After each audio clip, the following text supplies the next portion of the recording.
प्रतिका भंडारी और आप सभी का राष्ट्र चाणक्य वार्ता में बहुत बहुत स्वागत है। आज मेरे साथ मौजूद हैं दिल्ली के लोकप्रिय सांसद श्री मनोज तिवारी जी के निजी सचिव अंबिकेश पांडे जी। तो सर, मैं आपसे प्रश्न पूछना चाहूंगी सबसे पहले कि आप इतने बड़े एक्टर, सिंगर एंड सांसद जी के साथ काम करते हैं, तो आपको कैसा प्रतीत होता है? पहले तो सभी को नमस्कार और राष्ट्रीय चाणक्य वार्ता को हमारी ढेर सारी शुभकामनाएं।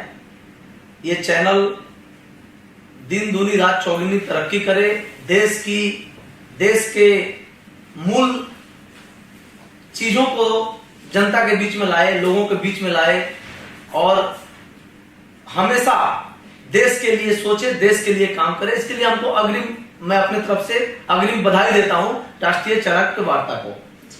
जहां तक आप पूछ रहे थे, देखिए मैं तो एक इंजीनियर था, मैंने इंजीनियरिंग करने के बाद जब मैं पॉलिटिक्स में आया, चूंकि हमारे माननीय सांसद श्री मनोज तिवारी जी भोजपुरी के सुपरस्टार हैं, एक्टर हैं, सिंगर हैं, अच्छे क्रिकेटर हैं और सबसे बड़ी बात है कि एक बहुत शानदार दिल के व्यक्तित्व, बहुत शानदार आदमी है।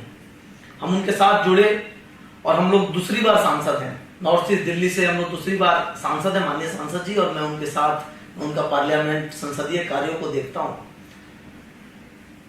आप पूछ रहे थे तो ये बड़ा टफ है, पब्लिक के लिए काम करना और दिल से काम करना ये बहुत टफ है, क्योंकि हम लोगों के पास समस्याएं, तमाम तरीके की समस्या आती है। एक तरीके की समस्या नहीं आता है। कोई फोन करता है हमको पुलिस में ये प्रॉब्लम है, कोई फोन करता है हमको हॉस्पिटल में दिखाना है, लाइन लगी हुई है, कोई फोन करता है कि भैया हमको यहाँ जाना है, ट्रेन में टिकट कंफर्म करवाना है। बहुत सारे, छोटा से लेके बड़ा से बड़ा समस्या हम लोगों के पास आता है और हम लोग सोचते हैं कि ज्यादा से ज्यादा कैसे इसको सॉल्व किया जाए, जनता के बीच में कैसे पहुंचा जाए, कैसे जनता के लिए काम किया जाए। क्योंकि हमारे मोदी जी बोलते हैं कि भैया जनता के लिए काम होगा। अब ये भाजपा सरकार है और भाजपा सरकार हमेशा जनता के लिए सोचती है और हम जनता के लिए काम करते हैं, तो थोड़ा टफ है इसको, लेकिन हम लोग इसको माननीय सांसद जी के कदम से कदम मिलाकर और पूरी कोशिश कर रहे हैं, पूरी तत्परता से काम करते हैं कि हम लोग 24 घंटा में 18 घंटा, 20 घंटा काम करके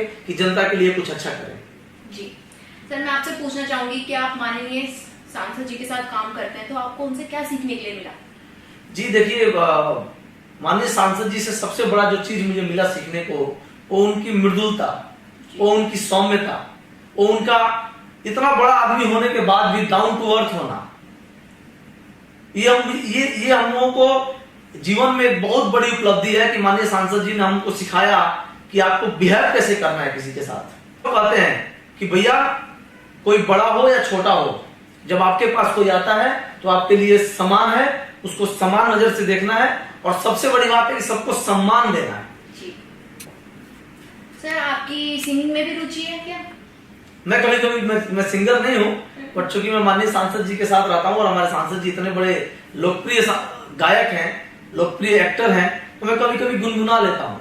मैं कभी कभी किसी न किसी बातों पे अगर कुछ आता है या फिर गाड़ी में अकेले बैठा हूँ, रात को निकला हूँ, तो मैं अपना स्टेरियो को 0 कर देता हूँ, साउंड को मैं कम कर देता हूँ और मैं खुद गुनगुनाता हूँ, तो थोड़ा सा रिलैक्स हो जाता है आदमी। जो दिन भर की भागम भाग और थकान होता है ना, उससे आदमी रिलैक्स हो जाता है। तो मैं आपसे पूछना चाहूंगी, क्या आप भविष्य में आगे चल के राजनीति में आना चाहेंगे, प्रॉपर राजनीति में? देखिए, अगर मोदी जी जैसे राजनीति कर रहे हैं, अगर भाजपा जैसी राजनीति कर रही है, तो मैं बिल्कुल ये कहने में हिचकिचाता नहीं हूं कि हाँ मैं आऊंगा राजनीति में। मैं आऊंगा राजनीति में, लेकिन अभी नहीं। अभी तो हमारे माननीय सांसद जी को बहुत आगे लेके जाना है हम लोगों को, और एक समय आएगा, अभी देखिए हम कुछ भी हुआ जा सकता है, बस सच्ची श्रद्धा और अच्छे से काम करने का है। राजनीति में लोगों की सेवा दृष्टि से अगर काम करेंगे तो आगे पब्लिक, जनता जैसे आदेश करेगी, हो सकता है लड़ना हो तो लड़ेंगे इलेक्शन। जी सर, जैसे कि आप अभी निजी सचिव हैं सांसद जी के, तो आपके ऊपर काम का प्रेशर तो बहुत रहता होगा, तो उसको आप कैसे मैनेज करते हैं? आप हमारे दर्शकों को बताएं। देखिए, क्या है कि प्रेशर तो होता है, हर काम में प्रेशर है। आप जॉब कर रहे हैं, आप एंकर हैं, आपको भी आप पर भी बहुत सारा प्रेशर होता है और हम लोगों पे भी प्रेशर होता है। हम लोग पे मल्टी प्रेशर होता है। दो चीज है, एक तो हमारे सांसद जी इतने सौम्य हैं और इतने, जब उनसे मिल लेते हैं ना, दिन भर की थकान, जब शाम को एक बार प्यार से बोलते हैं कि आज का दिन कैसा रहा, तो एक तो हम लोग 50% रिलैक्स हो जाते हैं, इतने अच्छे हैं। क्योंकि देखिए, जब आपका बॉस अच्छा होता है ना, तो थोड़ा मेहनत आदमी ज्यादा करता है। और जब प्यार से आप किसी को कुछ बोलते हैं ना, अगर हम प्यार से कहेंगे कि बाबू ये काम कर दीजिए, तो थोड़ा आदमी कहेगा थोड़ा और कर लेते हैं यार। तो एक तो वो होता है। और दूसरी बात कि हम लोगों की सेवा करके ना, जब कोई ऐसा आदमी तड़पता हुआ आता है और कहता है भैया हमारा 6 महीना से एम्स में हमारा एडमिशन नहीं हो रहा है, कुछ करिए, और हम एक फोन करते हैं माननीय सांसद जी का नाम लेके, एक माननीय सांसद जी से लेटर लिखवा के उसको देते हैं और उसका एडमिशन हो जाता है। उधर से जब फोन करता है ना, थैंक यू सर, हमारा बच्चा का एडमिशन हो गया, उसका ऑपरेशन हो जाएगा कल, तो सारा आदमी रिलैक्स हो जाता है, सारी थकान दूर हो जाती है। आप सेवा भाव रखिए, सेवा करिए, जब उसका फल मिलेगा ना तो आपको बहुत मजा आएगा, कोई थकान नहीं होगी। बहुत बहुत धन्यवाद सर आप